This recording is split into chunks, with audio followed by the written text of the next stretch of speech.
Hey YouTube, Jeff coming at you from Ned Acres on a beautiful Saturday afternoon. The plane noise you might be hearing is the F-22 Raptor currently taking off at the local air show, so hopefully you can hear me well. I'm getting my food forest off the ground, and no food forest apparently is complete without a couple of Moringa oleifera trees. So I ordered some seeds off the internet. This is the Tree of Life health food store. And they came in about 3 or 4 days, so it was nice fast shipping. I believe the cost was $10, including shipping, so it has about 100 seeds. What's interesting is that as you read the back, the nutrition information, which apparently the Moringa tree is extremely healthy for you, they say they have a 95% germination rate. So I'm looking forward to taking advantage of that. Now there's 3 ways apparently you can plant the seeds. You can either A, start them in a pot, dry. You can start them in a pot after soaking them in water, or you can just put them straight in the ground. So what I've decided to do is do all 3 methods and keep track of the results over time, and we will see which one performs better. So I'm going to bring you in closer so you can see what the seed looks like, and I can explain a little bit more about what I am doing. So here are the seeds that have been soaking in rainwater collected in my rain barrel about 6 hours now. I don't like letting seeds soak longer than that. Apparently it can harm the seed coating. Some sites say you could soak the seeds for overnight. Some say even 2 days, but I think they're wet enough now that it counts as having soaked them. So the dry seed looks pretty interesting if you've never seen one. It's got a 3 ridges on it that is some kind of seed pod, and you can eat the seeds raw. In fact, that's how they say they should eat them. And I popped one in my mouth earlier, and it started off with a nice nutty flavor and then turned extremely bitter. So I am not going to be after the seeds on my oleifera trees. I am going to be after the leafy greens, which are apparently really good, and like spinach. Not only do I want the tall dappled shade that they provide, but the leafy greens as well. So I couldn't find any local nurseries selling the oleifera tree, the Moringa tree, so I decided to start my own seeds. Plus I believe it's more cost effective.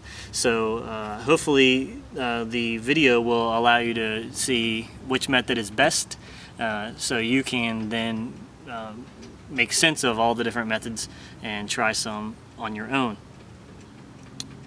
So this is really not any big kind of special seed demonstration.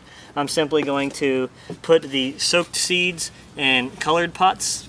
I am going to put the dry seeds in the darker pots so I can keep track of what is which. And I am just putting them in basic garden soil. The key is you can't let the roots get too wet. And I just pulled some garden soil out of my garden, and I'm going to put the seeds in them and keep track as they grow. I also have a few seeds directly into the ground already that I did this morning, dry, so we'll see how they germinate. And apparently they have a pretty long taproot, so I do not want to keep them in the pots for too long if they grow at all, and I'll just keep graduating them up till I think they're ready in the ground, or find someone that'll take some off my hands. But I'm going to plant about probably 20 seeds today, just in pots. So maybe less than that, and we'll see how they grow. To plant them is not really going to be anything too special. I'm going to take my colored recycled planting bins, and I'm going to fill it up about, I don't know, halfway full, maybe 2/3. Then I'm going to take a soaked seed out, put it in. Some people say you can tear the seed coating off. I'm not going to do that. I'm simply just going to put it into the dirt and then cover it up. Again, they're supposed to be about 3/4 to an inch deep, so I don't want to go too deep. And then I'll take the darker container, fill it up as well, take a dry seed, and put it into the container if I don't spill them all out.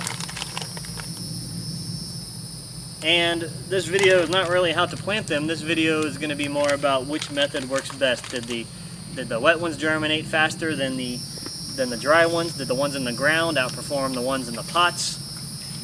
So I know there's a lot of noise online about different methods to propagate and plant seeds, and depending on who you talk to, you get a different opinion.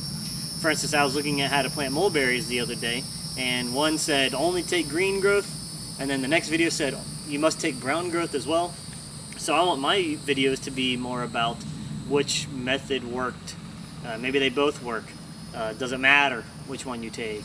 So I will be updating this video as the weeks go by, when they germinate, and then even after that when I transplant them. Well, I'm going to plant the rest of the seeds now, and I will update you from week to week, hopefully, or month to month, depending on how fast they sprout and grow, and we will see how our seeds did. And I hope you enjoyed this video. Again, this is Jeff coming to you from Ned Acres. Thank you for watching.